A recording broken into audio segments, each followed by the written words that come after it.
Shut up and sit down.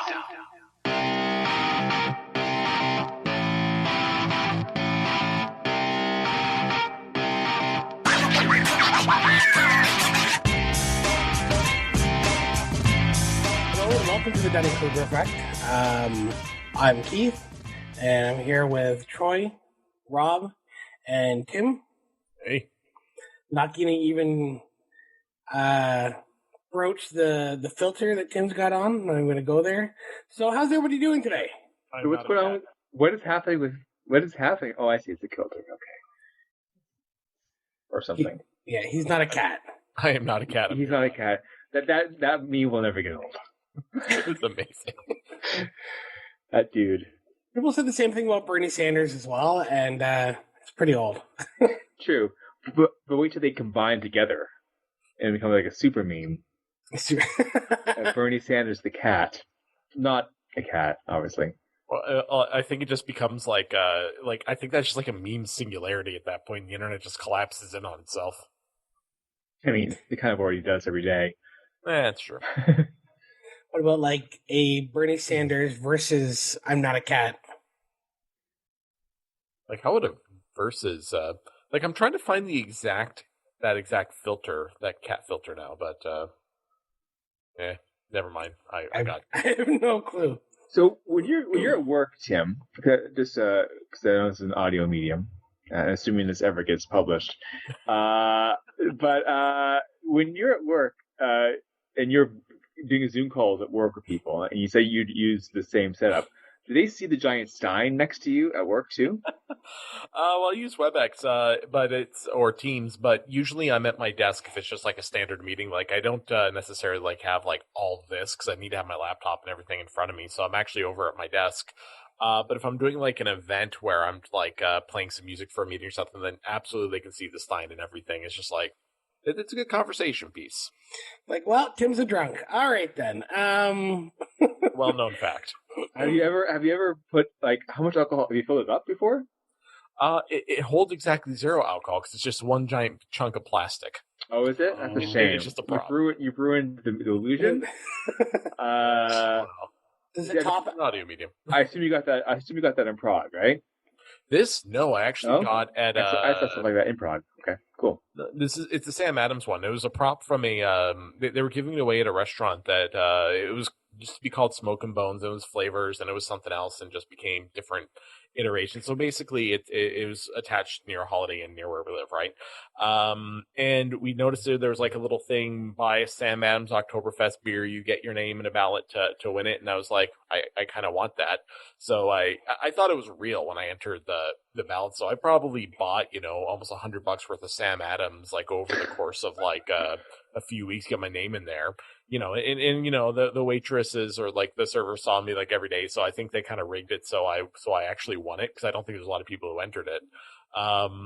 But then I picked it up like, oh, this is just plastic. I drank Sam Adams Oktoberfest for nothing because it's not a particularly good beer. So it was just Tim drinking Sam Adams. It was a ballot box full of Tim's name, essentially. Nobody else drank it. They would also just. Either that or they picked up the sign in advance, so they already knew it was plastic. So yeah, it's just because it is an audio medium, it's what is it, like a 1.5 foot, 2 foot Stein or whatever? It's probably closer to 3 foot actually. It's thing's pretty tall. It's about 2/3 of a Keith. About 2/3 of a me. Yeah.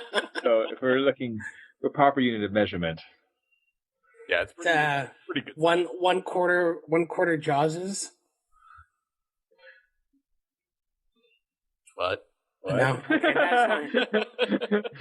This is dead air. It's a weird unit of measurement using Jaws as the ruler.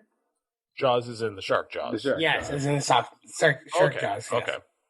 It's a quarter Jaws. So wait. So Jaws would have been like 12 feet. That doesn't seem like, I mean, if I saw any shark coming at me, it could be like 1 foot. I'd still be oh shit and try and get away from it. But I mean, 12 foot doesn't seem all that intimidating considering that thing was literally eating boats. Yeah, it's all camera trickery. That's all it was. Oh, okay. That and, I don't know if any of you are aware of this, but the shark in Jaws. No, it's real. It was 100% real. No, you need this ahead. It was a The true shark- megalodon, and The shark in Jaws is about as real as that Stein. It's just what that. Yeah. Well, the difference is though is that at least the shark in Jaws' mouth could open. The lid on this thing doesn't even open. Like I said, it's literally one just solid chunk of plastic. what you're saying is we should burn it. Is what you're saying. Melt it, but no. No, you now know it's a sign of your life or time of your life that you can remember every time you look at it. I mean, probably not remember that well because you think a lot during it, but there's an element to that. Yeah, no, it's a nice little, just a nice little prop I've had in the office for a while, and I had to put it up here after Laura saw it other places in the house, and eventually said you gotta either put it in the office. Or get rid of it. So I'm like, okay, fine, and here it is. Cool. All right. Cool. Sounds good. Sign story.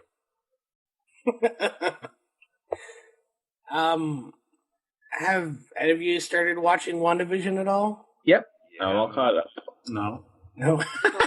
Fred doesn't watch TV. He's not cool. What? I don't know about that. And bored like us, so he doesn't watch TV. He goes out and is healthy and goes for runs and works out and stuff. I'll see if my girlfriend wants to watch it. I'm not sure. It's good. It is good. I heard it is good. So Yeah. I've gotten wonder watching it. Like you kind of have to. I hate to use the term power through the first couple episodes. Like the first one you like watching is like again, this isn't spoilers here because this is all like pretty common knowledge. I think at this point that the first episode is a little slow getting going, where you're like, okay, I don't. If this is going to be the premise, I'm not going to watch this. But then you start getting those little nuggets they start dropping. It's like, oh, okay, well this is weird. Then at the second episode, you're like, yeah, you're hooked. Mm. There's tons of stuff in the first episode. Like in the first episode, I realized what story they were alluding to at that point in time. Was it based off of something from like one of the Marvel comics? Because I never. Yeah. Kind of. Well, it depends. Yeah, I don't know exactly because I haven't said exactly yet, but it's based. So they have said a couple things. So there's the House of M, yeah, which is when Scarlet Witch kind of loses her mind in the comics and creates an alternate reality. her psyche splits. Yeah, Uh, and she steals power from Mephisto right. to create an alternate reality. Yeah, I'm a little. I haven't read that run, so I'm a little bit unclear on the line there. But there's also one as well where I think she creates the kids. Another one because the kids obviously. That's a part of House of M. And then there's another one called The Visions, which I have read, which is a miniseries from about 3 or 4 years ago. And it's The Vision after he and Wanda have split, and he is started his own synthesoid family in the suburbs. They kind of has that kind of vibe to it. Oh. I always call that particular miniseries Breaking Bad for superheroes. Because Vision's family does not do very good things. It's pretty dark, but it's really good. So, But they also have Agnes there, which is also alludes to Aunt Agnes. Agatha Harkness. Yeah. Agatha Harkness. Yeah. So there's that portion of it, and her portion of House of M. So there's theories that she's also partially behind everything. Yeah, I'm not sure if I buy those series, given the last episode, but yeah, whatever. Yeah. I do like. There's it was really interesting to see. I don't know if I want to spoil any of this for No, yeah. Roy at all. For people listening, by the time By the time this comes out next year, I'll be done by then. So there's a whole chunk of time where in Marvel, Scarlet Witch tried to actually eradicate all of mutants, like all That's- mutants. That's the end of House of M, or beginning of House of M. Yeah. No more mutants, so she said. Yeah. So it's funny that Rambo is her genetics are altering now.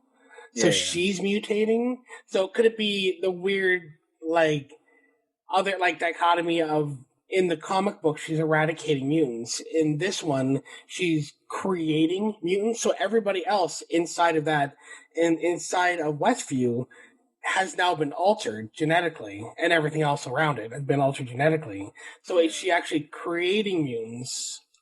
Not in the strictest sense of what mutants are. No. No, but it's still a mutation of what the original genetic code was. Well, Is she creating Pulsar? Is the question? Pulsar being Rambo. Or I think she also she's Photon at one point, but no. Yeah, she's Photons, Pulsar. Captain Marvel. She's Captain Marvel. She's a bunch of different. What I'm wondering though is that again, without any spoilers, though, is like they've hinted for like the MCU Phase 4 quite a bit, but they're also hinted a little bit at it. Spider-Man Far From Home, the concept of the multiverse. Yeah. That's what I'm wondering is that we've got some sort of convergence of the multiverse happening, so they're going to throw that in as well.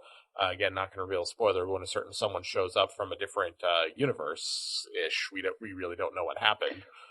It's also the fact that that kind of talks to a multiverse theory. There's the movie coming out next year or something. Is assuming movies ever happen again. Is Doctor Strange in the Multiverse of Madness and everything, and I guess Scarlet Witch is going to be in that movie too. So that's kind of leads that theory. There's also an interesting little thing there where and I can't remember her name. It's just starts with a D, but Max from Two Broke Girls. Yeah, Kat Dennings' character. Kat Dennings' character. Darcy, that's what it is. She alludes to having a friend who is a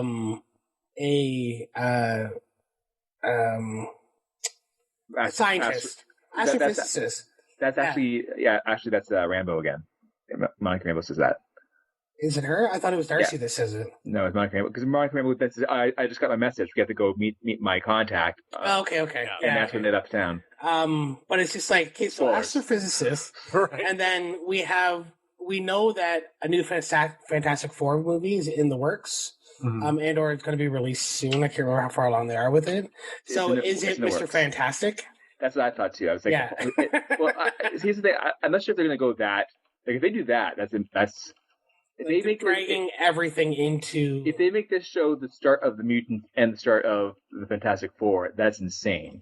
That's almost too much for one show, I think, honestly. But for one movie, I don't think it's too much. I mean, if they're willing to cram those kind of plot points into a 2.5-hour film, then like, is it really so bad they're doing it over the course of a 10-episode series? Yeah, and in the first episode where they have life outside of town, they allude to the fact that SWORD lost some astronauts. Yeah, you use that word. So like that'd be the Fantastic Four. Yeah. So yeah. I don't know. We'll see what happens. It's interesting. There's 3 episodes left.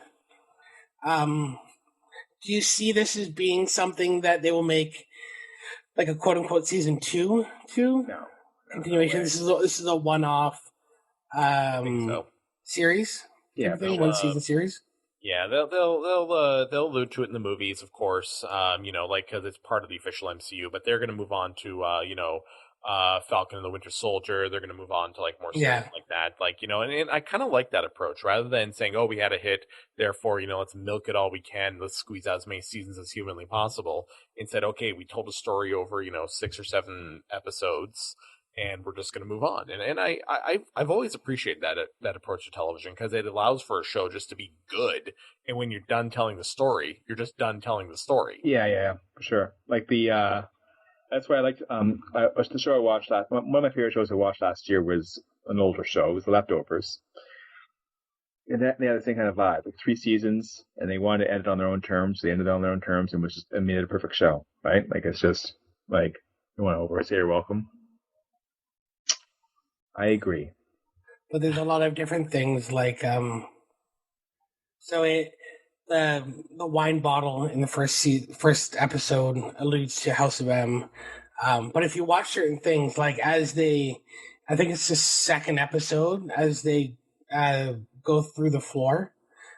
In the opening, you see Mr. Oh my God, what's his name now? The Grim Reaper. Yeah, Grim Reaper. His helmet